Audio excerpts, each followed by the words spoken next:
Hi, I'm Ruby, a certified educator for Altenew. Welcome to the March 24 video hop background bonanza. Here's a look at the project I've created using the Wonderland stamp set with the leaf drop stencil. Remember to like, share, subscribe and hop along, leaving comments on every creator's video. That way you're in for a chance to win some fabulous goodies in Altenew's amazing giveaway. Now, if you've never done a hop before, go to the description box and you'll find the link to the next person on the list with more crafty goodness for you to view. Happy hopping! So I started this card off by doing a stencil background. I'm using the leaf drops stencil and I'm using the trio of colours from the 4 set of Marigold, Chamomile and Sunray. And I'm starting at the bottom with the darkest colour, the Marigold, and working my way up to the top, so creating an ombre background. So I sped up the video here, but what I'm doing is blending each last colour over the top of the other, so to try and create a seamless line between the three. I tend to stick to the same colour palette, and this was really evident recently when I was looking through some of my photos, and they're all teals and aquas, which I even use for my business website, so I really needed to push myself out of my comfort zone. So I decided that, just going back to the card, I decided that I would add some water splats to give a little bit of texture. So I got out the Snapdragon, I think it is, and popped it onto the darker one of that 4-way set, and popped it onto a piece of acetate, spritzed it with some water, and then while the stencil was still on the card, I splatted everything with some water.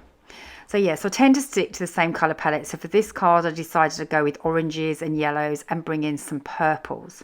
So I've got out my purples from the, I think it's Space Garden set. I'll let you know in the comments, in the description box, what the actual colours are. But I've gone in with my set of 4 purples.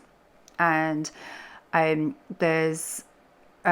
always write them down as I'm doing them, because I find that I get a little bit muddled up with which colours which. So I write them down, I put them on a little scrap of paper, put a bit of pen mark against each of them, and then that allows me to see which one's which, because sometimes the lids don't always tell you exactly which one's darker than the other. So what I'm doing here is I'm starting to do a flicking motion at the base of all of the petals. So I've slowed down this section because I always find it really lovely. Maybe it's just because I enjoy watching the colouring, but I find it really nice to watch how different people do their colouring. So I thought I'd slow this section of the video down, and so that you can see how I'm doing it. So as I say, I am just adding some flicks of colour to the base, and then I'm going in with the next colour, the next lightest one, and I'll list all of these for you in the description box. So I'm going in with my next one, and I'm taking it over the top, but not all the way to the very bottom of the petal or the center, but I'm taking it over the top and dragging some of that colour up. I don't want to completely go over all of the colour, because otherwise I'm going to lose in that depth that I've just created, but I do want to draw some of that colour up, and so I'm just using that flicking motion to draw this out. So I learnt colouring years and years ago from a lady called Suzanne Dean of Colour Me Creative, and I was on her design team way back in the day, and she was all about going from dark to light. Now I know loads of people do light to dark. I just cannot do that, so I'm starting here with dark and then blending my way up through to the lighter colours. So I will go through each of the different colours, the 4 different colours in the Altenew set, and keep flicking, just keep that flicking motion going. And then, as you'll see, it's a bit messy. It always is for that first round of colour, I think, in anything that you're doing, whether it's coloured pencils, markers, watercolour, whatever you're doing. I always think it looks slightly messy until you start to add a bit more colour and depth and tone. So when I get my first colour down, I always look at it and think, yeah, that's okay, that's given me a base, and then you can build on that colour. So I'm just taking my time, really enjoying the process of doing this. I work with Zentangle, as some of you will know if you've been following my videos. I'm a certified Zentangle teacher, and one of the things that I love about it is very much about being mindful. and it's really taught me how to slow down and enjoy the process. Before, I'd have been flicking this colour all over the place to get it done as quick as possible, but now I take my time to actually enjoy the process, feel the flick of the pen on the paper, enjoy seeing that colour developing as I'm adding in each of the different colours to create that depth. I'll then keep going over the colours. So once I've gone to the lightest one, I'll go back down through the colours, back to the darkest, and keep going until I'm happy with the overall effect. So I won't keep talking over this. I will put on a little bit of music and you can watch the colouring process.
Once I've finished colouring in the flower, I then go in with my greens from the Tropical Garden set to colour the base of the flower and the stem. And I use the same process, so I go from dark to light to lightest, or dark to medium to light, and then go back up through that process just to blend everything through.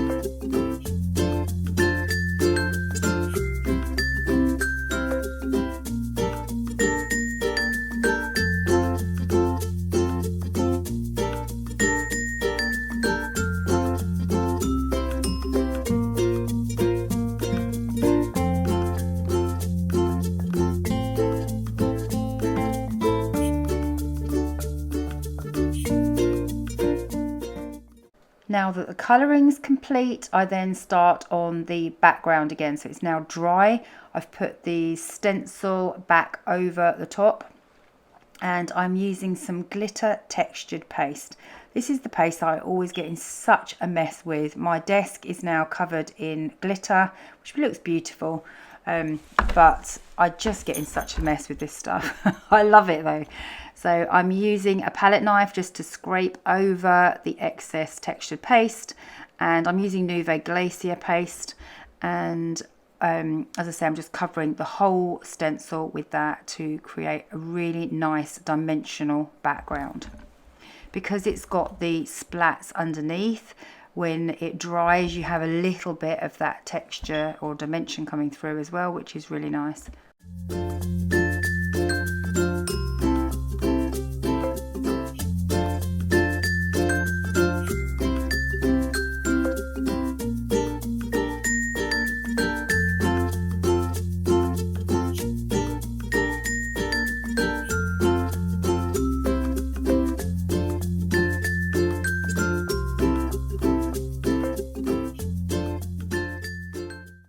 So we now have the big reveal. Very carefully remove the stencil, and one of the things I would say to you is go and wash your hands, wash your stencil, do not touch your face, otherwise you will look like a fairy for the rest of the day, covered in glitter. So you can see it creates a really nice texture. There's one little bit where I had a splodge go through the stencil, and that's okay because I won't cut that piece out and I can use that for something mixed media another time.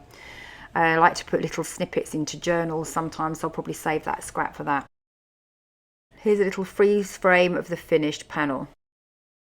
I'm mindful you're on a video hop, so I've sped up the last part of the process to show you how the card came together.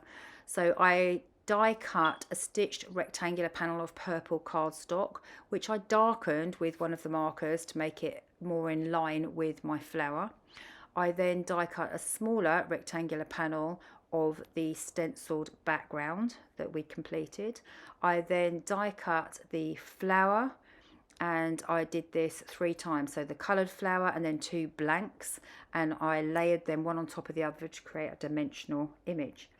I then stamped the Hello Gorgeous from the Sweet Friend stamp set, and to make sure that this fit, because obviously my flower is 3D, what I did is layered them up behind, so added another 2 blanks behind, but I cut a little strip out in the middle so that it would fit nicely over the stem, so the stem sits flat for the recipient.